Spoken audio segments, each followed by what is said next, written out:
Para kanino ba ang batas na sinasabi nila? Para kanino ba ang batas na nilikha? Ang batas nga ba ay para sa lahat o para lamang sa mga taong maraming pera? Okay, magandang araw po sa inyong lahat, mga minamahal ko mga kababayan. Ano man pong oras na mapapanood po ninyo itong ating programa, ang Reaction Movie Rada ko.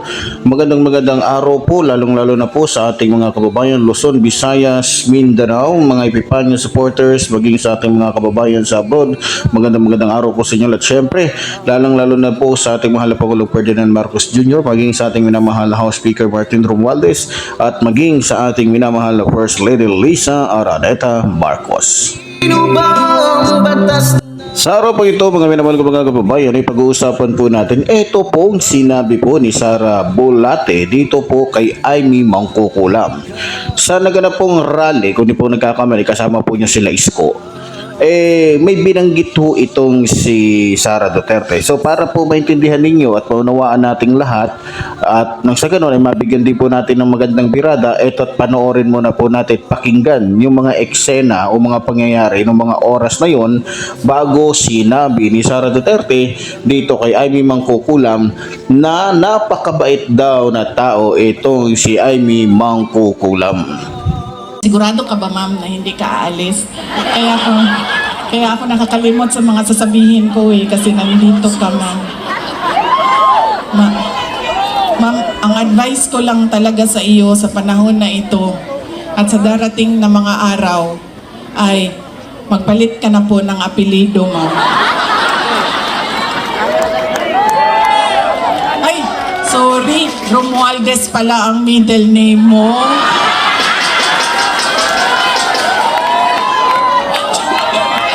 Mabait to. Sabi ko nga, matino na tao, si Senator Amy Marcos. Ayun, napanood po ninyo mga minamahal ko mga kababayan, habang binobola po, ginugoyo, binubudol po ni Sara Bolate ang mga kababayan natin. Sabi po niya, mayroon po akong unang napansin sa kanya. Yung kanyang sinasabi doon sa entablado ay parang scripted di ba? Scripted talaga. Paano ko nasabi? Halata naman po sa kanyang pag-iinarte. Pero kasing pag-iinarte na hindi mo mapapansin na scripted. Meron ding pag-iinarte na talagang makikita mo na tila, di ba? So, sabi po ni Sara Duterte dito po kay Amy Marcos, ito daw ay mabait at napakabuti. So, ito bibigyan po natin to ng malalim na reaksyon, malalim na birada o matitinding birada. Paano nasabi ni Sara Duterte na mabuting tao itong si Amy Marcos? Pero kung sa bagay, kung ako man si Sara Duterte, sasabihin ko talaga mabuti. Bakit? Panig siya sa akin Sa akin siya sumama. Hindi sa kapatid niya. Di ba? Para sa akin, normal yon, sasabihin talaga ng kahit sino. Pagka ang isang tao ay kakampi mo, para sa'yo mabuti. Tama? Para sa'yo mabuti yung taong yun kasi sumama sa'yo. Bagamat, hindi tama ang ginagawa mo. So, expected na natin yon na sasabihin ni Sara yon. Pero, kung susuriin natin at pag-uusapan natin kung talaga bang mabuti si Amy Marcos, mukhang marami yata tayong pwedeng ilabas na reaksyon o marami tayong pwedeng sabihin tungkol sa pinahayag nito pong ni Sara Duterte. Tama po ba mga kababayan? Oo nga pala mga kababayan, meron din po pala akong napansin. Ang una niyang naging tanong dito po kay Amy Marcos kung hindi ba siya aalis. Natural, sasabihin po nito ni Amy Marcos, hindi. Si Bramantangang magsasabi sa harap ng maraming tao, sasabihin, hindi. Pero, kung ako po ang tatanungin ninyo mga minamahal ko mga kababayan, sa ugali po nitong ni Amy Marcos, sa kanyang karakas, sa kanyang pagkatao na may pagkaahas, hindi mo to pwedeng pagkatiwalaan. Kaya yung tanong ni Sara Duterte, bagamat hindi sinagot ni Amy Marcos o ni Amy Lacson, isa lang po ang malinaw na sagot ko at pwede kong isagot kay Sara. Kung yung kanyang pamilya nga, kung yung kanyang sariling kapatid ay nagawa niyang iwanan, nagawa niyang traidorin, siya pa kaya? Tama ba ako mga kababayan? Uulitin ko, kung yung mismong kapatid mismo ni Amy Lacson ay nagawa niyang traidorin, si Sara pa kaya? Maaaring hindi pa ngayon. Tulad ng isang kanta, pwedeng may tamang panahon. Alam naman natin ang politika. Alam natin ang laro dyan. Para kang nakikipaglaro ng chess. Kinakailangan, huwag kang magpahalata sa kalaban mo na yung tira niya ay pwede ka nang mamate. Kinakailangan gumawa ka ng paraan para malito ang kalaban mo. Nang sa ganun, ay maiba ang plano. So, kung ako ang tatanungin ninyo, natitiyak ko, darating ang panahon na aalis at aalis, lalayo at lalayo, magtatraidor at magtatraidor yung isang ahas na katulad ni Amy Marcos. Okay, bumalik tayo doon sa sinabi po nitong ni Sara Surigao na mabait at mabuti daw di umano itong si Amy Marcos. So ngayon, para sa lahat ng mga Pilipinong nakasaksi sa ginawa po ni Amy Marcos sa kanyang kapatid na walang iba kundi ang ating minamahal na Pangulong Ferdinand Marcos Jr. So, kung ako ang tatanungin nyo, baging ating mga kababayan, hindi po mabuti si Amy Marcos. Bakit? Isa sa pinakamortal na magagawa ng isang kapatid sa kanyang kapwa-kapatid, iyong mag-traidor ka. Yung hindi mo siya dadamayan. Yung, kumbaga ibibenta mo siya sa kalaban niya. Sa ginagawa po ni Amy Marcos, pinamumukha lang po niya sa mga Pilipino na kung ang kanyang kapatid ay nagawa nga niya traidorin, tayo pa kayang mga Pilipino. Sa ginawa ni Amy Marcos sa kanyang kapatid, pinamumukha lang niya sa mga Pilipino na kung kaya kong maghudas sa pamilya ko o sa kapatid ko mismo na iisa lang ang dugo namin o iisa lang yung ina na nagluwal sa amin, kayo pa kayang mga Pilipino ang hindi ko kayang traidorin. So, dapat maisip ng mga Pilipino yun eh. Diba? So, ano ba ang ibig sabihin ng traitor? Maganda ba itong pakinggan? O maganda ba ang ibig sabihin ng salitang traitor? Kung di po ako nagkakamali, ang salitang traitor po, meron po kayong mga cellphone dyan sa bahay ninyo, tama? Pwede nyo pong i-search. Pwede nyong tanungin si Google kung ano ba ang ibig sabihin ng traitor. So, kung di po ako nagkakamali, dito po base po dito sa aking search, sabi po dito, ang ibig sabihin ng traitor ay hunyango. Hunyango isang taong pabago-bago ng isip at opinyon para sa sariling kapakanan. Manloloko, traidor. So, ibig sabihin, naggagaguhan lang po itong dalawang ito. Pareho silang hunyango eh. Pareho po silang traidor. Tama? So, sa totoo lang, kung imumulat lamang po ng taong bayan yung kanilang isipan, obvious po, naggagaguhan na lang ho itong dalawang ito o naggagamitan na lang. Kasi sa nakikita ko, masaya si Sara Duterte na nasa panig niya si Amy Marcos.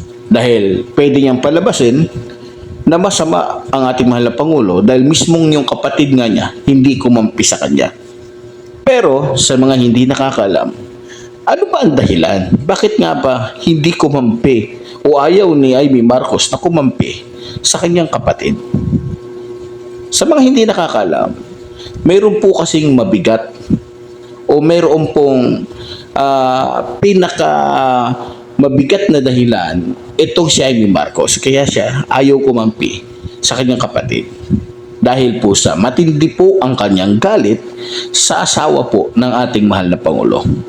Ngayon, ano ba yung galit niya sa asawa ng ating mahal na Pangulo? Ito po kasing babaeng ito, gusto niya, dahil siya ay kapatid, gusto niya, siya ang maging advisor. Siya ang maging, kumbaga, lahat ng gagawin ng ating mahal na Pangulo, gusto niya, dahil siya ay ate, sa kanya kukuha ng idea itong ating mahal na Pangulo. Hindi naman po pwede yun. May asawa po ang ating mahal na Pangulo. Sa batas, mas may karapatan po ang asawa kaysa sa kapatid. Lalong-lalo na po kung sila ay kasal na. Tama po ba? Ang gusto po kasi nito ni Amy Marcos, siya yung maging utak ng ating mahal na Pangulo. May asawa po ang ating mahal na Pangulo. Pangalawa, abogada po. Abogada ang asawa ng ating mahal na Pangulo. Mas may alam ito sa batas kaysa kay Amy Marcos. O tingnan nyo na lang. Halimbawa na lang, kung si Amy Marcos ang naging advisor ng ating mahal na Pangulo, ano na lang mangyayari ngayon sa ating bansa? Makakapagbayad ba tayo ng utang? O makakapagbayad ba ang bansang ito ng utang na napakalaki na kung saan umaabot ng trilyon-trilyon? Kung si Amy Marcos ang magiging advisor, kung sakaling siyang naging advisor ng ating mahal na Pangulo, makakapagbigay ba ng libreng pabahay ang ating mahal na Pangulo? Makakapagbigay ba siya ng lupa sa mga dukha na matagal nang nangangarap na magkaroon ng sariling lupa? Natitiyak ko hindi. Sapagkat ang utak ni Amy Marcos, mga minamahal ko mga kababayan, utak talangka, utak gunggong. So, kaya galit na galit itong si Amy Marcos. Sobra yung kanyang galit dahil tingin niya binaliwala siya ng kanyang kapatid. Hindi siya binigyan ng importansya ng ating Pangulo. Hindi po yun ganun. Dahil sa gusto niyang siya yung masunod, dahil di siya napagbigyan, naging mortal niya ngayong kalaban, yung kanyang kapatid, maging yung kanyang, di ko lang anong tawag dito sa asawa ng kanyang kapatid. Yes. Kay First Lady Lisa Araneta Marcos. Kaya ang ginawa niya, kumampi siya ngayon. Alam niyang mali. Alam niyang hindi maganda ang kalalabasan ng kanyang gagawin. Alam niyo ba, ng lahat ng mga Ilocano o sa lugar mismo na kung saan doon sila lumaki, sinusuka po itong si Amy Marcos. Ikinakahiya siya ng mga Ilocano. Bakit?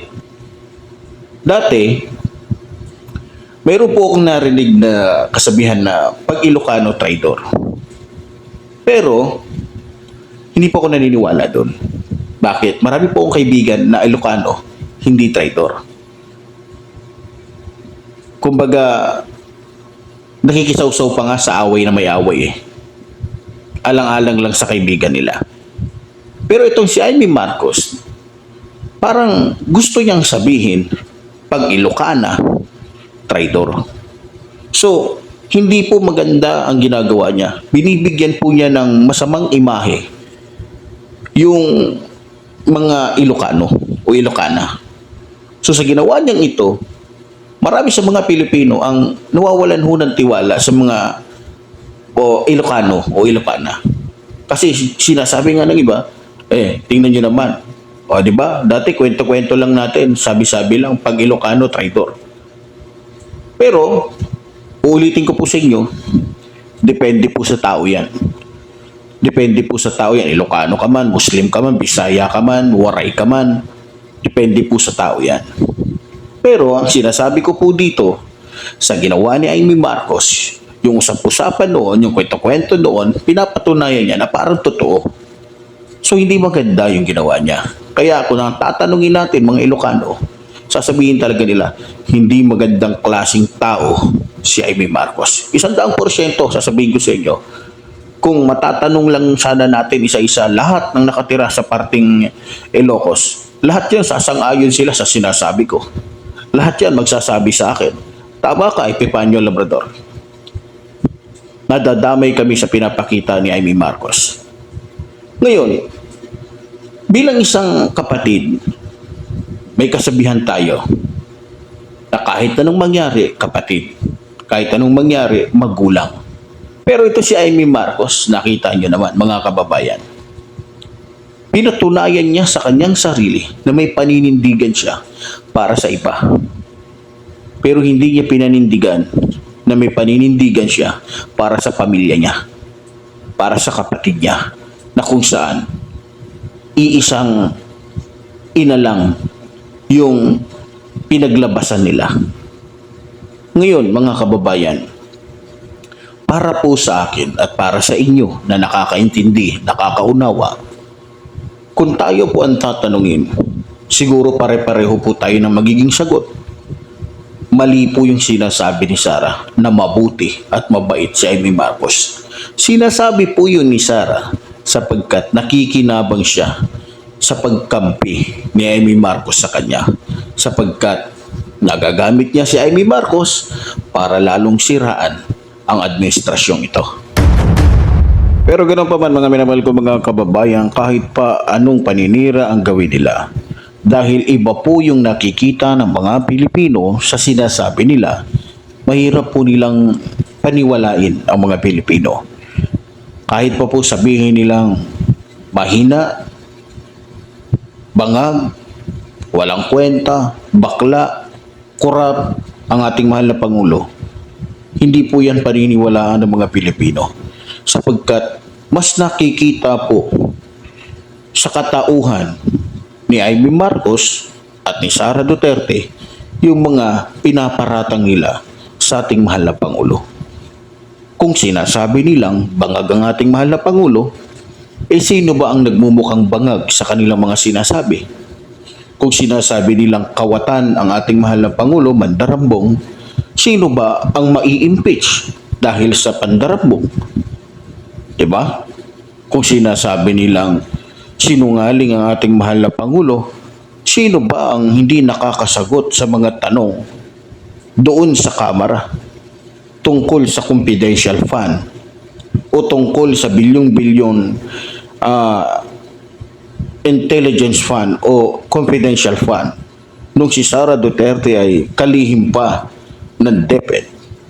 Sige nga, sino pa ang mukhang bangag sa tuwing naninira sa taas ng antablado? Gawain ba ng isang matinong babae, matinong abogado o abogada, yung magmura ka ng magmura, yung magbanta ka ng magbanta, yung magsalita ka ng isang lingwahe na ang nagsasalita lang ng ganong klaseng lingwahe yung mga nakasyabu? Sige nga. So, sa mga kababayan natin, tulad ng sinabi ko, ulitin ko po, kahit anong sabihin nila, kahit anong ipalabas nila, gamit ang AI, gamit yung ibang mga etc. Hindi yan tatalab eh. Kasi matalino na ang mga Pilipino. Alam ng mga Pilipino kung sino nagsasabi ng totoo at sino yung tunay na naglilingkod sa ating inang bayan. So, bago po tayo magtapos dito sa ating programa, muli po tulad po ng sinasabi ng lingkod, mabuhay po ang ating inang bayan, mabuhay po ang nagmamahal sa ating inang bayan. Maraming salamat po. Para kanino ba ang batas na sinasabi nila? Para kanino ba ang batas na nilikha? Ang batas